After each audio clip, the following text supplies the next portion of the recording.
پاکستان تحریک انصاف کے حمایت یافتہ آزاد امیدواروں نے سنی اتحاد کونسل میں شامل ہونے کا فیصلہ کیا ہے، جس کے بعد سنی اتحاد کونسل ملک کی تاریخ میں پہلی بار قومی اسمبلی اور خیبر پختونخوا اسمبلی میں سب سے بڑی پارلیمانی جماعت بن جائے گی، جبکہ پنجاب اسمبلی میں اپوزیشن لیڈر کا تعلق بھی سنی اتحاد کونسل سے ہوگا۔ پاکستان تحریک انصاف کے مرکزی رہنما بیرسٹر گوہر نے سنی اتحاد کونسل کے سربراہ حامد رضا اور مجلس وحدت المسلمین کے سربراہ علامہ راجہ ناصر عباس کے ہمراہ ایک پریس کانفرنس میں آزاد امیدواروں کی سنی اتحاد کونسل میں شمولیت کا اعلان کیا۔ پریس کانفرنس میں اگرچہ صاحبزادہ حامد رضا نے واضح کیا ہے کہ ایوانوں میں پالیسی تحریک انصاف کی چلے گی، لیکن قانونی اور تاریخی طور پر سنی اتحاد کونسل پارلیمانی جماعت کے طور پر جانی جائے گی۔ خیال ہے کہ سنی اتحاد کونسل ایک سیاسی مذہبی اتحاد ہے جو بریلوی مکتبہ فکر کی جماعتوں پر مشتمل ہے۔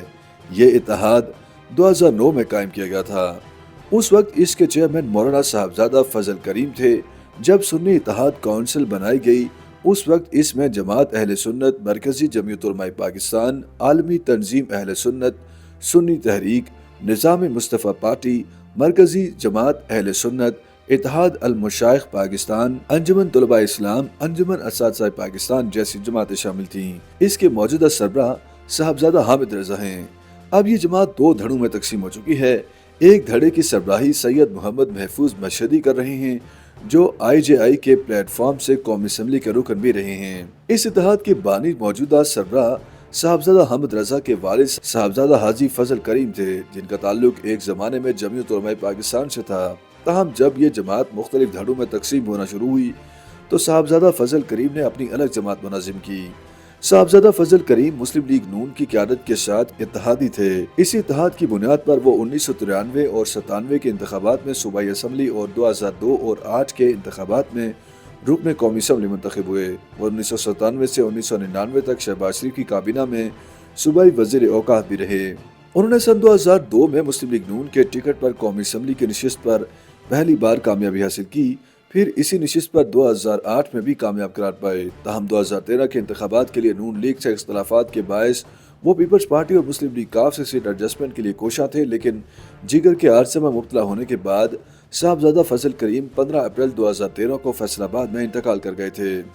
سنی اتحاد کونسل اور تحریک انصاف کے درمیان قربت اس وقت بڑھی جب نواز شریف کی نااہلی کے بعد لاہور کے حلقہ NA 120 میں کلثوم نواز کے مقابلے میں سنی اتحاد کونسل نے تحریک انصاف کی امیدوار یاسمین راشد کی حمایت کا اعلان کر دیا۔ اس کے بعد کم و بیش ہر موقع پر سنی اتحاد کونسل کے سربراہ پاکستان تحریک انصاف کے موقف کی حمایت کرتے رہے۔ تحریک عدم اعتماد، اس کے بعد ہونے والے لانگ مارچ اور عمران خان کی گرفتاری کے خلاف احتجاج میں بھی سنی اتحاد کونسل پیش رہی۔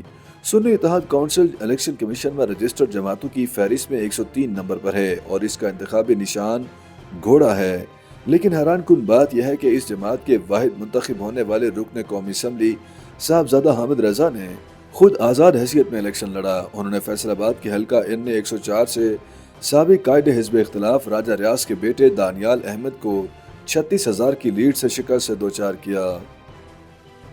YouTube پر گوگلی نیوز دیکھنے کے لیے youtube.com کی سرچ بار میں گوگلی نیوز TV ٹائپ کریں۔ گوگلی نیوز کے پیج پر سرخ رنگ کے سبسکرپشن والے بٹن پر کلک کرنا نہ بھولیے۔ YouTube پیج پر اپلوڈ ہونے والی ویڈیوز سے باخبر رہنے کے لیے بیل آئیکن پر کلک کیجیے۔ آپ کو ہر نئی ویڈیو کے بارے میں نوٹیفیکیشن موصول ہو جائے گا۔